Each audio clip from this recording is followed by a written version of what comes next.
Bonjour Sidney Galonde, tu es producteur et président de Make It Happen Studio. Tu te trouves ici à La Rochelle pour la 21e édition du Festival de fiction de La Rochelle. Et moi je voulais savoir tout d'abord, comment vas-tu ? Eh bien écoutez, je vais plutôt pas mal. On voit pas la vue qui est en face de moi, mais alors là je vais vous dire comment aller pas bien dans ces moments-là. Deuxième chose, 4 ans après, le prix de la meilleure série. Donc aujourd'hui je suis jury. Bon courage. La boucle est bouclée quelque part, on va dire. On verra ce soir. On verra ce soir. Alors tout d'abord, moi je suis interloqué, producteur et président de Make It Happen Studio. Qu'est-ce que c'est donc cela ? Make It Happen Studio, déjà c'est pas L'Oréal, première chose. Deuxièmement, Make It Happen Studio, c'est un petit clin d'œil à quelqu'un qui m'a permis d'être ce que je suis aujourd'hui, à savoir monsieur Harlan Coben. L'histoire, tout le monde la connaît, je parlais pas un mot d'anglais. Lorsque j'ai eu les droits, il m'a dit « You know what, Sidney? Go back to France and make it happen ». Et donc, en clin d'œil, j'ai appelé ma boîte Make It Happen Studio. Parce que si tu viens chez moi, le projet que tu me confieras, mon objectif premier, ce sera de faire en sorte qu'il existe. Make It Happen Studio. Eh ben, tout est dit. Tout est dit. Très belle anecdote, en tout cas. Je ne le savais pas, tu vois. Alors, je voulais savoir, quels sont tes critères sélectifs, toi, en tant que membre du jury ? Plusieurs choses. Première chose, c'est porter la francophonie au plus haut niveau. Voilà. Donc ça veut dire qu'aujourd'hui, moi je suis très fier d'être français, très fier de nos talents, très fier de ce qu'on est capable de faire et de montrer la diversité des capacités qui sont entre les mains de nos auteurs, de nos acteurs et de nos réalisateurs. Premier critère. Deuxième critère, l'ambition. L'ambition, ça veut dire aujourd'hui de ne pas se mettre dans des petits chaussons de ce qu'on sait déjà faire. On a une capacité de renouvellement et des fois on s'auto-censure. Or, aujourd'hui, je suis persuadé, on le voit, et d'ailleurs, je commence à le voir juste avec les pitchs des projets qui seront en sélection aujourd'hui, c'est diversifier. Je pense que ça vient du fait qu'aujourd'hui, on est moins timide. Pardon, j'ai un moment dans la bouche. On est moins timide et donc on ose, entre guillemets, créer un petit peu plus. Troisième critère, tout simplement, la qualité.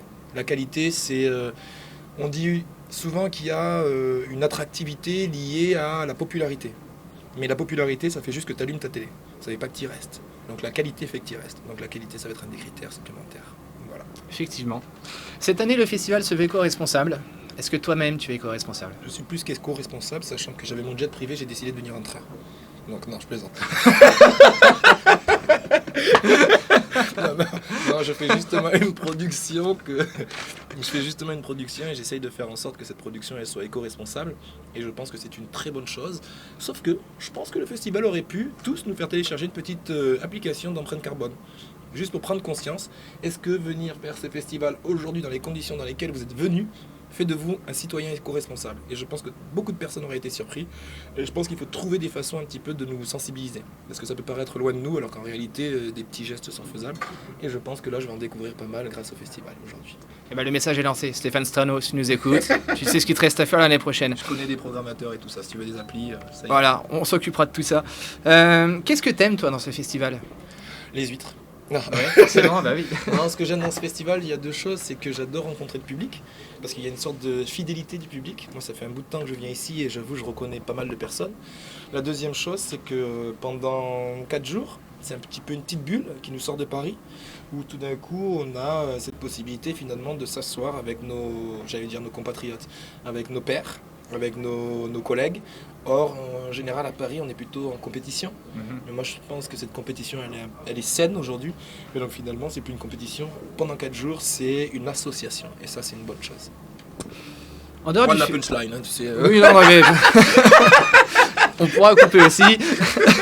Et dis-moi, alors t'es déjà venu à La Rochelle, bien évidemment. En dehors du festival, à quoi tu occupes tes journées ? Ouh là là là là là, plein de choses. Hormis les grasses maths aussi. Mes enfants en priorité. Voilà, moi j'ai 2 enfants, Mani et Adèle. Si un jour vous avez l'occasion d'aller sur internet, je vous embrasse. Non, et puis à rêver, parce que je suis un rêveur. Et la troisième chose, à regarder la télévision. Parce que je dis toujours, qui mieux qu'un téléspectateur, c'est ce qu'il a envie de voir. Et moi, j'essaye de ne pas être dans ma tour d'ivoire et de rester connecté. Donc en gros, j'ai la famille, le boulot et les rêves. Grosso modo, voilà ce que je fais. Après, je peux vous dire ce que je fais en termes d'activité en dehors de tout ça. Je suis un free fighter et un rugbyman. Donc voilà, donc je pratique. Toi, t'es un free fighter, toi ? Ouais. Toi, t'es un free fighter. Vas-y, pose le micro. Non, mais attends. Moi, je fais beaucoup de grappling. Tu pratiques ? Ouais, bien Quoi ? sûr. Ça, déjà. D'accord. Non, pas du tout. Non, pas du tout. Je suis une nullité en sport, mais incroyable. C'est pas vrai. Parce qu'il y a beaucoup d'autres sports, il n'y a pas que le sport physique. Il y a le Je sport marche beaucoup, mental. tiens, Mais voilà. Je marche voilà, beaucoup. c'est J'aime notre- bien marcher. Alors que nous, à Paris, on prend le taxi, le Uber, on marche très peu. Donc t'es meilleur que moi sur ce domaine-là. Je marche beaucoup. Ça, bah, voilà. On dira, voilà, ce sera mon sport. Et alors, quelle est la série, toi, que tu regardes en famille et quelle est la série que tu n'avoues pas regarder aussi? Alors deux choses, en famille, impossible. Sachant que ma fille a 4 ans, mon fils a 8 ans, et que c'est un peu trop tard. C'est un peu trop tôt, pardon. Par contre, il y a des dessins animés que je regarde ensemble. Série que je regarde en famille, il s'avère que ma femme est productrice aussi. Donc je vais citer une série qu'elle produit, qui s'appelle Léo Mattei, sur TF1. Donc je regarde cette série. Après, moi, je suis issu de JLA à la base. Donc je suis très populaire comme gars. Donc moi, j'ai pas de souci à regarder Camping Paradis. Je suis un amoureux de Camping Paradis parce que je suis né chez JLA. Et puis j'ai grandi là-bas. Après, la réalité, c'est que je suis un amoureux de séries américaines. Mais je regarde aussi des séries anglo-saxonnes. Mais je suis un amoureux de séries américaines surtout. Et donc je suis un amoureux de Netflix. Et donc je suis un amoureux d'HBO. Et donc je suis un amoureux d'Orange, Ouais. OCS. Donc voilà. Donc, Et c'est laquelle que tu suis en ce moment? la dernière série que j'ai vue, c'est. Laissez-moi, c'est pas War Pain. Non, c'est. Celle-ci, je l'ai terminée.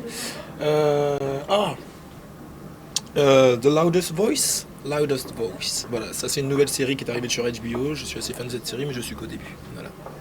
Et ta prochaine actualité, est-ce qu'on peut en avoir quelques petits mots, quelques parenthèses, quelques briefs de ce qui va se passer? Ma prochaine actualité, il y en a une qui est connue un peu de tous, c'est que j'adapte Guillaume Musso. Voilà, je fais une adaptation internationale de son roman La jeune fille et la nuit, qui est sorti en juillet aux États-Unis et en Angleterre et qui s'appelle The Reunion. Donc ça c'est une adaptation qui va arriver en 2020. Et également j'ai une coproduction internationale avec TF1 et Viaplay autour d'une adaptation d'un roman d'un auteur anglais. Voilà, et ça c'est une production qui devrait démarrer bientôt et qui devrait être annoncée incessamment sous peu. Une fois que j'aurai booké le budget, mais bon, incessamment sous peu. Eh ben sache-le, si besoin est, je fais très bien le café. Voilà, s'il y a besoin de café sur les plateaux, t'hésites pas à m'appeler. Merci beaucoup Sidney Gallon d'avoir répondu à nos questions. Je te souhaite bien sûr un très bon festival. Et puis bah, on se retrouvera forcément d'ici ces quelques jours à venir. Pas de problème, et s'il faut, je vous révélerai avant tout le monde les résultats. On le dira pas. Merci Au beaucoup. plaisir, merci beaucoup. C'était top.